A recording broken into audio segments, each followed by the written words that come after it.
I'm John Murphy. I founded Streamwatch, and I've been a longtime community member here. Well, I was a student at UVA, and when I graduated in 2001, I had been interning with the Thomas Jefferson Planning District Commission, and through that internship, I gained a lot of knowledge about the watershed and its needs, and I became aware that there was a community consensus calling for a monitoring program, but no monitoring program was forthcoming. And so after I graduated, to make a long story short, I started the program. But what it takes to get something like that going is an individual, in this case me, who is willing to put the time and energy into getting something like that started. So there's identifying partners, advertising the need, reminding the community that it had identified this need. The Planning District Commission had engaged in a year-long stakeholder involvement process called the Rivanna River Roundtable. And among the many things they identified as important for stewarding the watershed was monitoring. They recognized there was a lack of good data. And I, as an environmental science student, gravitated to that. The power of data, in my mind, is to elevate the level of the debate. So instead of arguing about whether or not the watershed is in good shape, what is the water quality, we have a consensus, a scientifically supported and community supported consensus about what that status is. And that allows us to put that part of the debate behind us and get on with the questions of stewardship. So the quality of science before Streamwatch got started was sparse. I think the word is sparse. There were not enough data to make a cohesive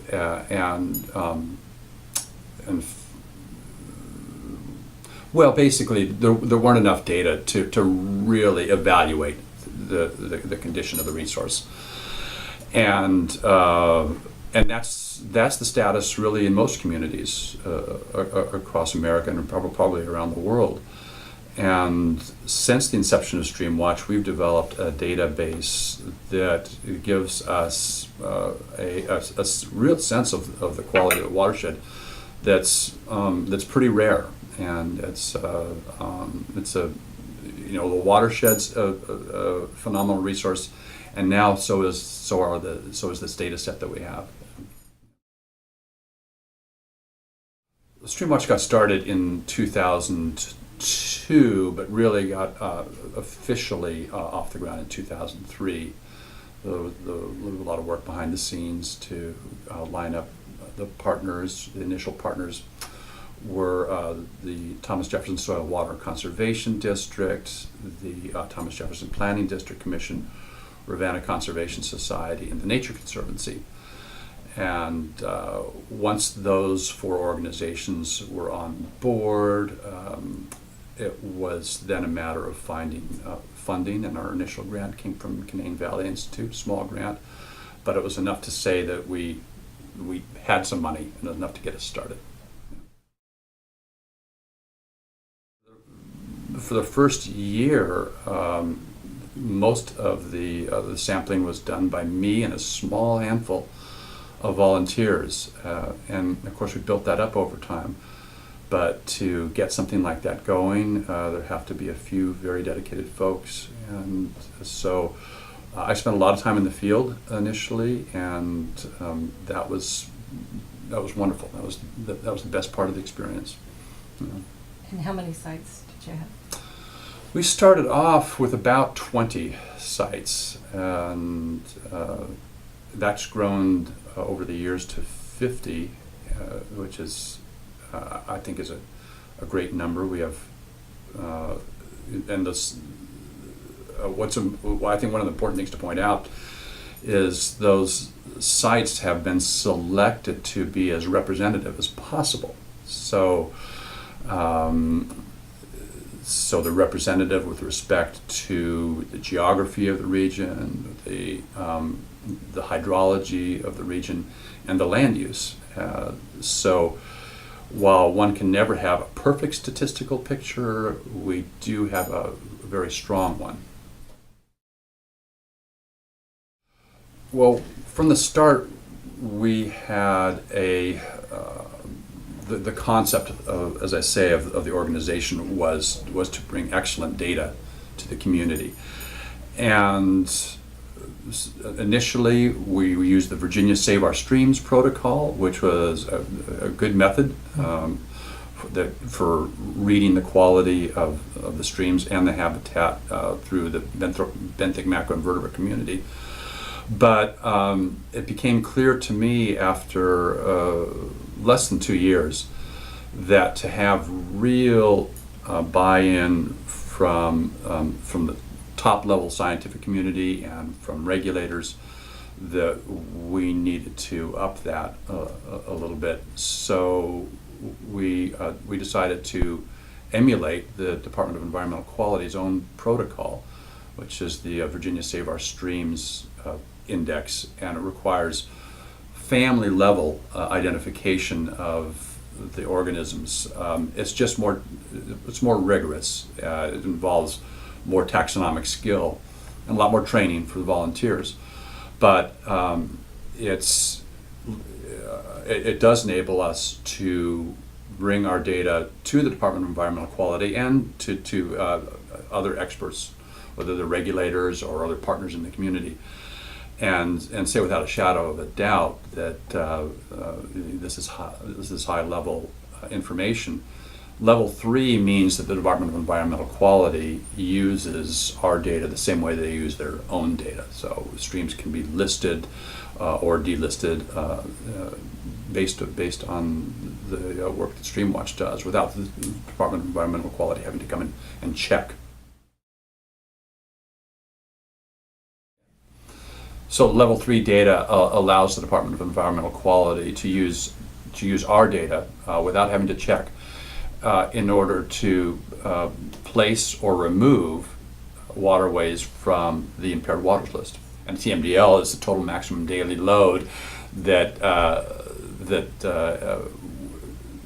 enables a stream to either meet, or if it doesn't meet, to fail to meet the water quality standards. Total maximum daily load of stressors or pollutants. Level 3 data are used in TMDL implementation plans and in the whole TMDL discovery process, and we know what is needed for a particular stream, and also in the implementation plans. And now we're at a juncture in which we're merging with Rivanna Conservation Society in recognition by both organizations about the strengths that we can both bring to a single organization and the efficiencies that we can bring to a single organization. There are great opportunities and also some potential challenges for the new organization. And I've always had this attachment to strong science, and I expect that the new organization will maintain very strong scientific standards. One of the potential challenges is to maintain the perception in the community that our science is unbiased, and I think that that's very possible to do, but it's something that the new organization needs to remain mindful of, I believe. I also hope that the new organization can elevate the level of activism in the community. Rivanna Conservation Society has been a strong advocate in the past, but I think that there is room in the community for even stronger advocacy, and And my hope would be that the merger of the two organizations somehow capitalizes on that opportunity. The Rivanna Conservation Alliance is going to have a science advisory committee, just as Streamwatch did. It's going to be composed of top-level talent from the community, including professors from the University of Virginia, PVCC, expertise from the Nature Conservancy. I'll sit on the Science Advisory Committee to provide continuity from our past work. Our environmental quality will also have a representative on the Science Advisory Committee. And so, as I say, these are excellent folks, and my expectation is that with that talent, we'll be able to keep science at the top of the agenda. The experience, the trajectory of Streamwatch has changed over time. And I was, for a long time, quite resistant to the concept of combining advocacy and science in one organization. But the reality is that this community needs to have that sort of synthesis.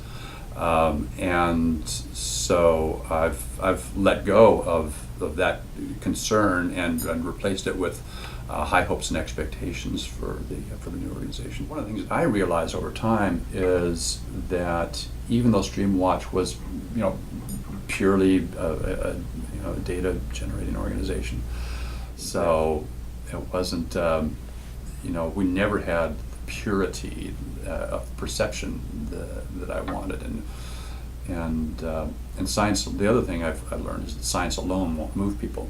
It's that you need science and story, and you need science and passion.